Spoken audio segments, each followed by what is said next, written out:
Sebuah kisah mahakarya terbaik dari S.H. Mintarja yang sangat populer di masanya berlatar belakang kerajaan Singasari. Dengan bangga kami persembahkan kepada sahabat Permata TV tercinta semuanya dengan judul Kisah Pelangi di Langit Singasari.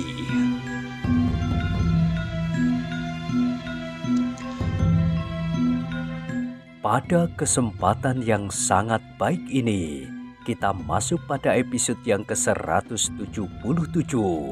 Selamat menikmati.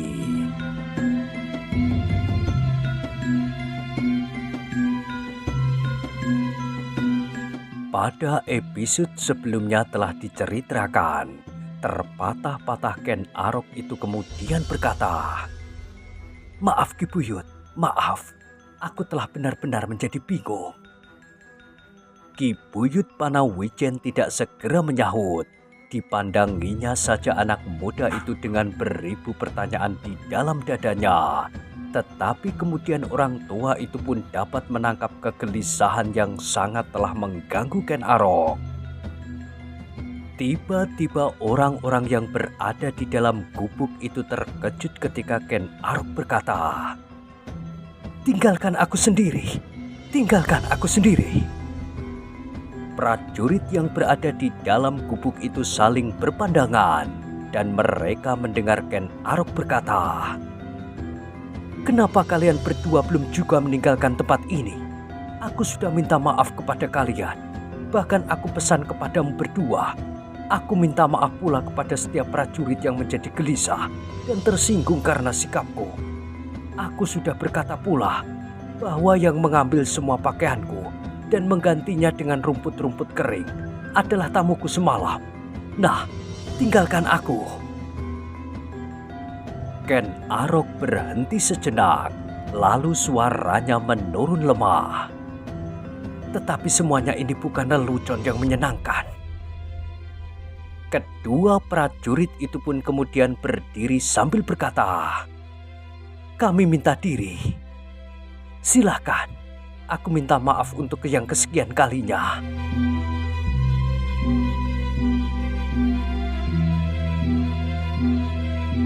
Kedua prajurit itu pun kemudian meninggalkan gubuk itu.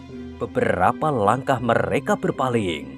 Ketika sekali lagi mereka saling berpandangan, maka mereka pun menggeleng-gelengkan kepala masing-masing.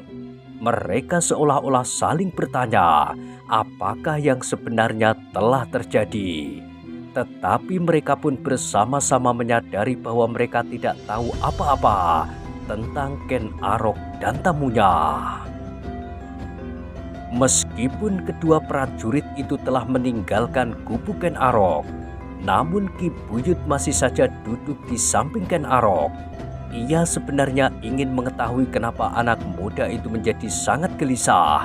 Tetapi Ki Buyut Panawijen itu tidak berani bertanya kepadanya. Sesaat mereka duduk tanpa mengucapkan sepatah kata pun, kepala-kepala mereka menunduk dan angan-angan mereka mengembara ke dunia yang tidak dapat mereka jajaki. Malam yang sepi itu pun menjadi semakin sepi. Nyala pelita minyak masih saja berayun-ayun di belai padang. Lamat-lamat di kejauhan terdengar derik belalang. Dan sekali-sekali terdengar lolong anjing liar dan keluhan burung kedasi. Tetapi betapa malam diselimuti oleh kesenyapan yang langut. Namun Ken Arok masih juga dikejar oleh kegelisahannya. Dengan sekuat tenaga ia mencoba menguasai dirinya supaya tidak lagi menyinggung perasaan orang lain yang tidak bersangkut paut dan tidak mengerti sama sekali persoalan Bangu Samparan.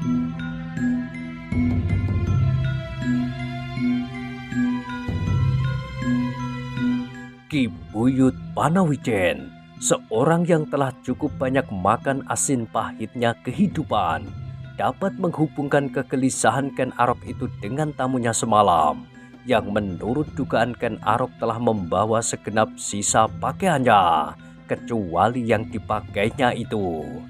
Tetapi Ki Buyut pun menyangka, bahkan hampir meyakininya, bahwa sebenarnya kegelisahan Ken Arok bukan hanya sekedar karena pakaiannya itu yang lenyap. Anak muda itu telah berkata bahwa ia akan dapat meminjam kepada orang lain kemudian kembali ke Tumapel untuk mengambil pakaiannya yang lain atau minta kepada Aku Tunggul Ametung. Tetapi yang lain itulah yang agaknya tidak hendak dikatakannya. Yang lain itu pula lah yang sangat menggelisahkannya. Namun ternyata Ken Arok yang hampir tidak pernah menahan sesuatu perasaan apapun di masa lampaunya, terlampau sukar untuk menyembunyikan kegelisahannya. Di masa lampau ia akan berbuat apa saja yang terbersit di batinnya. Ia akan berteriak apabila ia ingin berteriak. Ia akan berkelahi apabila ia ingin berkelahi. Ia akan mencegat dan menangkap gadis-gadis apabila dikehendaki. Bahkan ia akan membunuh apabila keinginan itu timbul di dalam benaknya. Perlahan-lahan ia telah berhasil menyingkir dari dunianya yang kelam itu. Namun untuk menahan dadanya digetarkan oleh perasaan gelisah dan pepat adalah terlampau sulit baginya.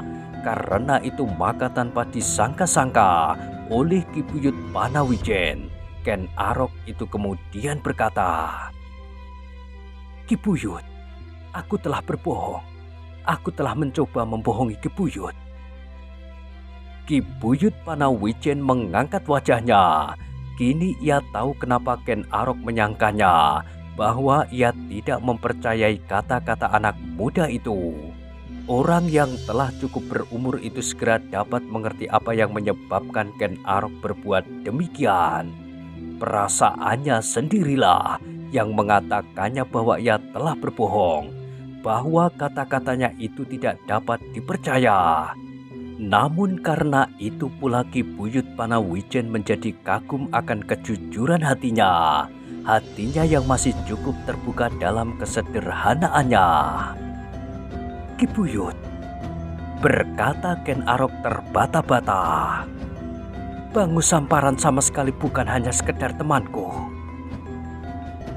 Ki Buyut mengangguk-anggukkan kepalanya. Agaknya Bangu Samparan itu mempunyai kedudukan yang khusus di hati Ken Arok, sehingga kehadirannya telah membuat anak muda itu kebingungan. Dan sebelum Ki Buyut berkata, Ken Arok meneruskan, "Tetapi bahwa ia yang telah mengambil pakaianku dapat aku yakini. Bangu Samparan memang mempunyai sifat yang demikian, dan itulah yang menakutkan aku. Aku tidak mau lagi disentuh oleh racun-racun yang pernah menghunjam di dalam benakku di masa kanak-kanakku. Ki Buyut, Bangu Samparan seorang penjudi besar, tetapi seorang perampok kecil-kecilan itu adalah ayah angkatku." Ki Buyut Panawijen masih mengangguk-anggukkan kepalanya. Ia menjadi semakin jelas akan persoalan anak muda itu. Anak muda yang ketakutan melihat bayang-bayang yang pernah menyelimutinya di masa kanak-kanaknya dan yang kini tiba-tiba saja telah muncul kembali. Tetapi Ki Buyut Panawijen masih belum menanggapinya. Ia masih saja berdiam diri sambil memperhatikan setiap kata yang diucapkan oleh Ken Arok. Dan Ken Arok itu berkata terus, "Dan ayah angkatku itu seperti ayah angkatku yang lain, Lembong, telah membentukku menjadi seekor serigala yang liar, yang hidup berkeliaran tanpa landasan. Sekali-sekali aku jumpai juga orang-orang yang baik, seorang yang mengajarku mengenai beberapa hal, bahkan sampai pada masalah kepandaian ilmu dan kesusastraan. Tetapi tak seorang pun yang langsung memperhatikan masalah kerohanian. Sehingga suatu ketika, aku bertemu dengan orang-orang yang aku anggap aneh, yang memberikan pengertian yang lain, yang belum pernah aku dengar sebelumnya. Namun, kini tiba-tiba orang semacam Bangu Samparan itu muncul kembali."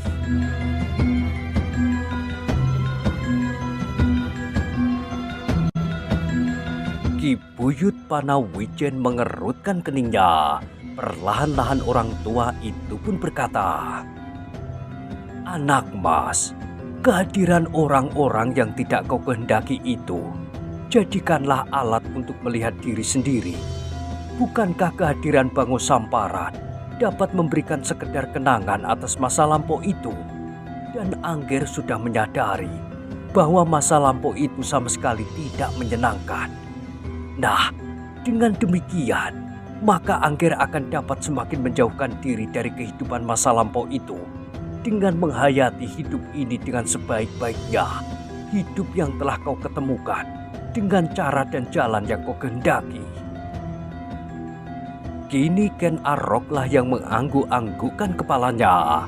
Ia mencoba untuk memahami kata-kata orang tua itu, mempergunakan keadaan ini untuk semakin meyakini jalan hidupnya yang kini menjadi semakin baik dan terang. Ken Arok mengatupkan giginya rapat-rapat ketika terngiang kembali suara Bango Samparan. "Nasibmu terlampau baik, Ken Arok." Dan Bango Samparan itu menganggapnya menyia-nyiakan nasib yang baik itu, nasib yang terlampau baik.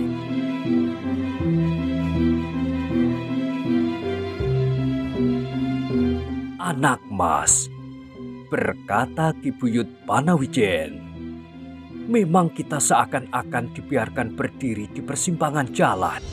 Kita diwenangkan untuk memilih sendiri jalan yang harus kita tempuh.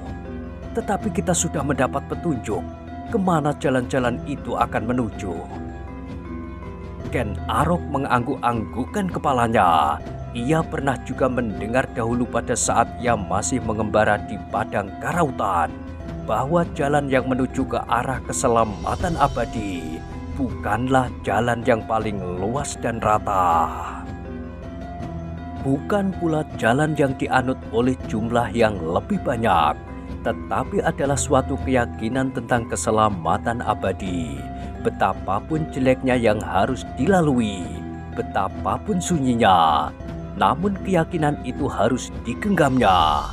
Beribu-ribu orang yang lebih senang melalui jalan yang dipenuhi oleh kenikmatan duniawi, tetapi hanya 1-2 orang saja yang meletakkan harapannya pada kenikmatan abadi. Kenangan itu serta kata-kata Ki Buyut yang telah menanjak menginjak hari-hari tuanya ternyata mampu memberikan ketentraman hati anak muda itu.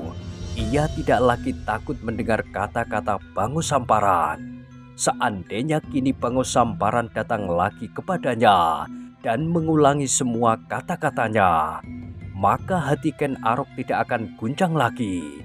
Ia tidak perlu takut lagi seandainya mendengar Bango Samparan berkata kepadanya bahwa nasibnya terlampau baik, sehingga hampir setiap keinginannya terpenuhi. Bahkan seandainya ia ingin menjadi seorang Akuwu atau Maharaja Kediri sekalipun.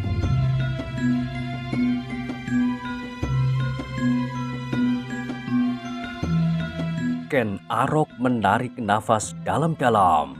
Ia menjadi heran sendiri bahwa ia menjadi sedemikian bingung menghadapi Bango Samparan, sehingga hampir-hampir saja ia kehilangan keseimbangannya. Sebagai seorang yang bertanggung jawab atas suatu tugas yang berat, maka keadaannya itu sangat membahayakannya, bukan saja atas dirinya sendiri, tetapi atas seluruh pekerjaan dan orang-orang yang berada di dalam tanggung jawabnya. Sambil mengangguk-anggukkan kepalanya, Ken Arok kemudian berkata, "Terima kasih Ki Buyut, aku mengucapkan terima kasih. Mudah-mudahan aku akan selalu dapat mempertimbangkan keseimbangan perasaanku." Kini Ki Buyut yang selama ini menjadi tegang, tampak tersenyum. Perlahan-lahan ia berkata,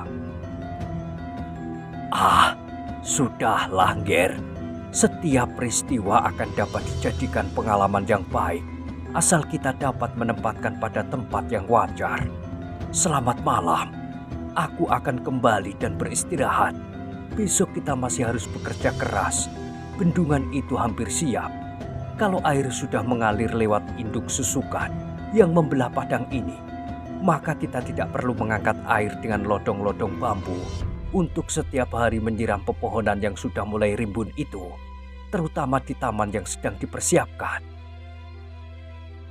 Ya Ki Buyut, sahut Ken Arok yang wajahnya pun kini menjadi terang. Aku mengharap demikian. Aku mengharap bahwa 6 bulan lagi pepohonan itu telah menjadi cukup rimbun. Sawah-sawah telah dapat digenangi air dan Pategalan telah menjadi hijau. Meskipun tanaman-tanamannya belum cukup tinggi, tetapi pemandangan di daerah ini telah berubah sama sekali. Semuanya akan tampak hijau segar.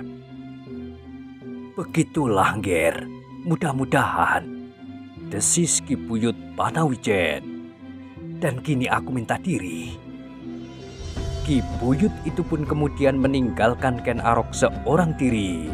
Sesaat Ken Arok masih duduk terpekur di tempatnya. Ia mencoba mencernakan pengalaman yang aneh ini. Tetapi kemudian ia berdiri sambil bergumam. Suatu pelajaran yang baik.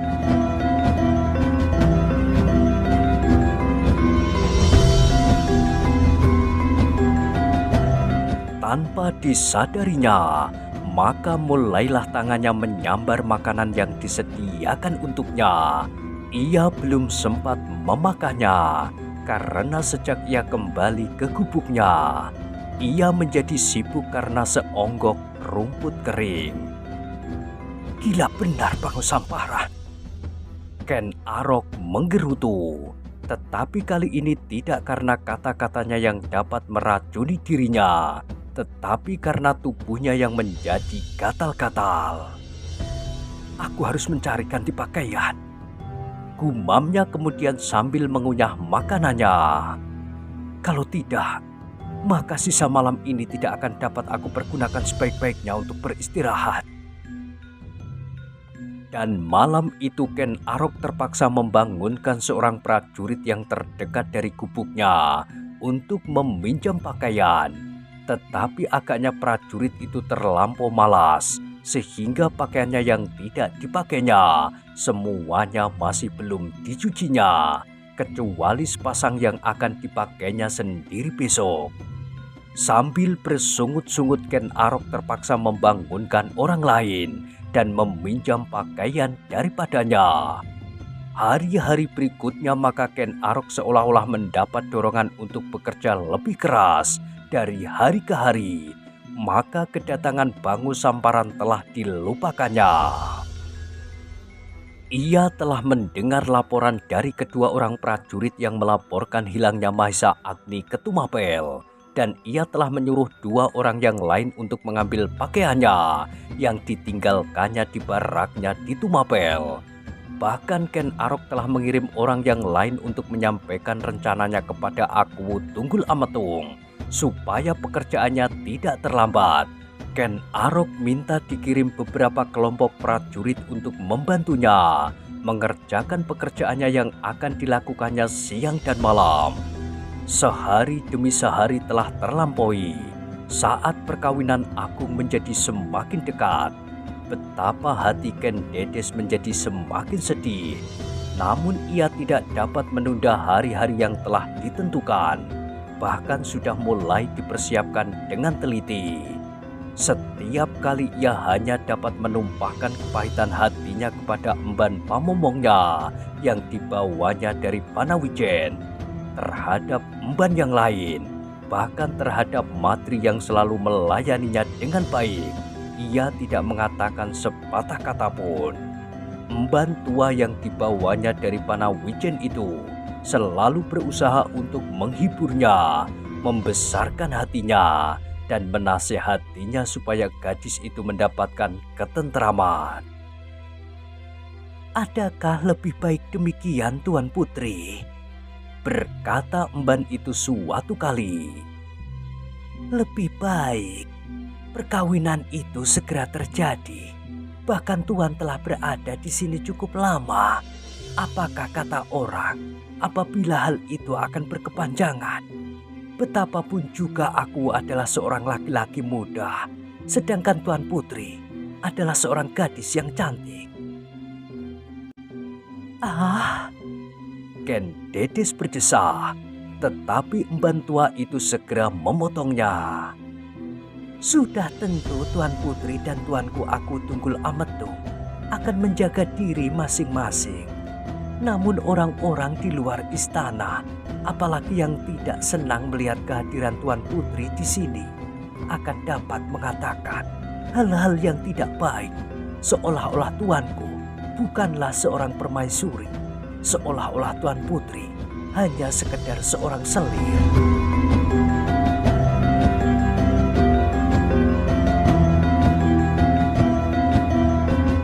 Ken Dedes mengerutkan keningnya dan ia dapat mengerti kata-kata emban pemomongnya.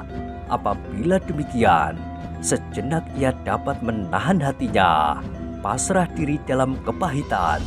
Namun setiap kali kerinduannya kepada kakaknya yang dianggap tinggal satu-satunya keluarganya itu sangat mengganggunya. Dalam upacara agung, maka kenang-kenangan yang demikian pasti tidak akan dapat disingkirkannya. Sehingga dalam keramaian perhelatan agung, dalam kerinduan dan kegembiraan yang meluap-luap di seluruh Tumapel, ia akan merasa semakin sepi. Ken Dedes mengangguk-anggukkan kepalanya. Terdengar ia berdesis. Iya Bibi, mudah-mudahan aku dapat menemukan perasaan itu. Mudah-mudahan aku dapat melepaskan rinduku kepada Kakang Maisa Agni setelah aku mempunyai seorang suami. Emban tua itu menelan ludahnya yang seolah-olah menyumbat kerongkongannya. Demikianlah hendaknya Tuan Putri, katanya. Namun hatinya menjerit setinggi langit. Apakah benar-benar terjadi Maisa Agni akan dilupakannya? Alangkah malang nasib anak itu. Dalam pada itu Ken Dedes sendiri seolah-olah menemukan suatu anggapan baru tentang Aku Tunggul Ametung. Kekecewaannya telah mendorongnya untuk menganggap bahwa Aku Tunggul Ametung adalah seseorang yang terlampau mementingkan diri sendiri. Tetapi tak seorang pun yang dapat menahan majunya waktu. Hari-hari pun telah terlampaui, dan saat yang telah ditunggu-tunggu oleh segenap rakyat Tumapel itu terjadilah. Datanglah saatnya Tumapel mengadakan perhelatan agung. Tuanku Aku Tunggul Ametung mengambil seorang permaisuri, putri seorang pendeta dari Padepokan Panawijen. Namun beberapa mulut berdesah di antara rakyat Tumapel. Sayang bahwa gadis itu seorang gadis yatim piatu. Ibunya sudah tidak ada lagi dan ayahnya hilang, tidak diketahui kemana perginya. Satu-satunya kakaknya pun hilang ditelan oleh para penjahat. Tetapi dengan demikian, dengan perasaan iba di hati rakyat Panawijen menyambut bakal permaisurinya dengan ikhlas. Bahkan beberapa orang menganggap bahwa keprihatinan gadis bakal permaisuri itu pasti akan bermanfaat bagi Tumapel. Dalam upacara-upacara yang besar itu, Ken Dedes selalu berusaha untuk menahan gelora perasaannya, untuk menyembunyikan kepahitan hati serta kerinduannya kepada keluarganya. Kadang-kadang ia tidak dapat menahan desakan air matanya itu, sehingga setitik-setitik menetes di pangkuannya.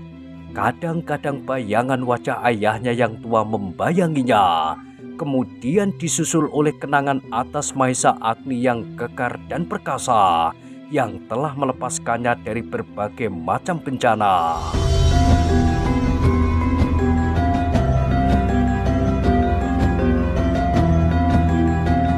Terbayang pula masa kanak-kanaknya yang riang penuh gairah di Padepokan Panawijen bersama para endang, bermain-main di tepian sambil melihat gemerciknya air sungai yang mengalir lambat di antara batu-batu yang menjorok. Mencuci sambil berdendang di bendungan, sayup-sayup terdengar seruling para gembala di antara gemberisiknya angin pagi. Ken Dedes merasakan kenikmatan hidup dalam kesederhanaan itu. Dan kini ia harus mencoba menikmati hidup di dalam kemewahan yang melimpah-limpah. Pada hari-hari upacara perkawinan agung itu, seluruh Tumapel seolah-olah telah diselimuti oleh kegembiraan yang merata. Seolah-olah tidak ada lagi kesedihan, duka dan kepahitan hidup. Rakyat yang paling miskin sampai yang paling kaya mencoba untuk bergembira menyambut perkawinan Akuwu Tunggul Ametung. 7 hari 7 malam Tumapel bermandikan suasana perkawinan. Hampir di setiap banjar padesan dari Pedukuhan terdapat berbagai macam keramaian. Umbul-umbul dan rontek berjajar di sepanjang jalan dari ujung ke ujung.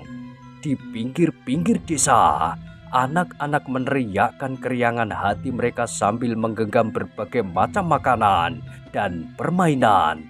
Regul-regul desa dihiasi dengan berbagai macam bentuk hiasan janur dan dedaunan.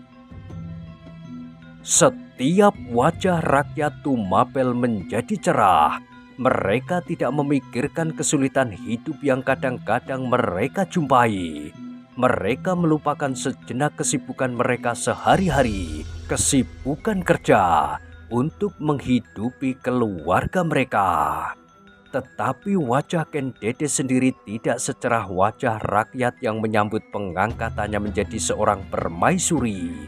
Setiap saat dikenangnya ayahnya, ibunya yang tidak dapat diingatnya dengan jelas, dan yang menyedihkan baginya adalah Mahesa Agni yang hidup dan matinya masih belum dapat diketahui. Kalau Kakang Mahesa Agni ada, maka ia sedikit banyak akan dapat ikut menikmati kemeriahan hari-hari perkawinan ini, desisnya. Tetapi aku tidak tahu apa yang telah terjadi dengan dirinya saat-saat ini. Mungkin ia masih terikat pada sebatang tonggak. Mungkin ia baru mengalami siksaan badani. Dan bahkan mungkin di luar kekuatan daya tahannya. Atau mungkin juga ia sudah terbujur mati tanpa seorang pun yang mengurusnya. Hati Ken Dedes menjadi semakin pedih ketika ternyata Akuwu Tunggul Ametung tidak dapat ikut mengerti kepahitan yang dirasakannya. Bahkan sekali-sekali Tunggul Ametung menegurnya. Ken Dedes, setiap orang di Tumapel merayakan hari bahagia ini. Setiap orang bergembira. Tetapi kau sendiri ternyata menyambut hari-hari yang cerah ini dengan wajah yang kusut.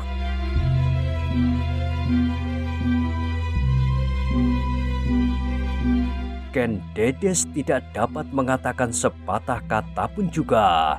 Setiap kali ia mencoba untuk menunjukkan kegembiraannya, apalagi di hadapan para tamu-tamu agung yang berdatangan ke istana pada upacara-upacara resmi, para pendeta, para pemimpin pemerintahan, para panglima dan senopati, dan para tamu dari luar Tumapel yang ikut merayakan hari yang berbahagia itu. Tetapi apabila upacara-upacara semacam itu sudah selesai, apabila para tamu telah tidak ada lagi di istana Tumapel dan tidak lagi terdengar suara gamelan yang mengiringi gadis-gadis menarikan tari-tari yang riang, penuh gairah hidup menyambut perkawinan agung, maka Ken Dedes kembali ke dalam biliknya dengan wajah yang suram. Setelah para emban membantunya melepaskan pakaian kebesaran yang berkilauan seperti matahari, setelah para emban membantunya mengenakan pakaian sehari-hari seorang permaisuri, maka Ken Dedes itu menelungkupkan kepalanya di pangkuan pamomongnya.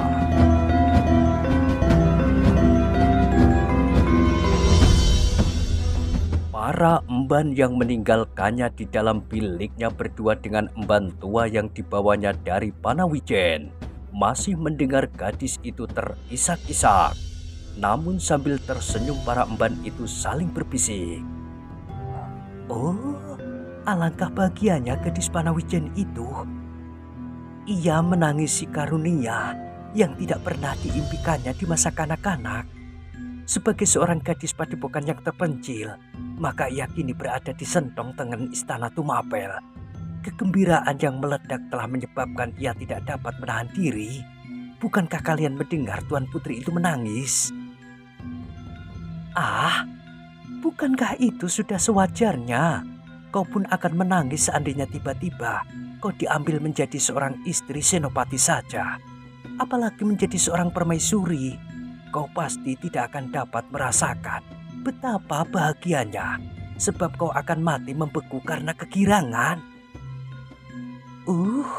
Kalau benar aku menjadi istri seorang senopati, maka kau aku beri anugerah. Prajurit suamiku yang paling tampan akan mengambilmu menjadi selirnya. Ah, tidak mau. Para emban itu pun kemudian tertawa. Meskipun mereka mencoba untuk menahan suara tertawa mereka, namun para prajurit yang berada di belakang istana mendengarnya. Ketika prajurit-prajurit itu berpaling, dilihatnya beberapa orang emban lewat melintasi halaman belakang.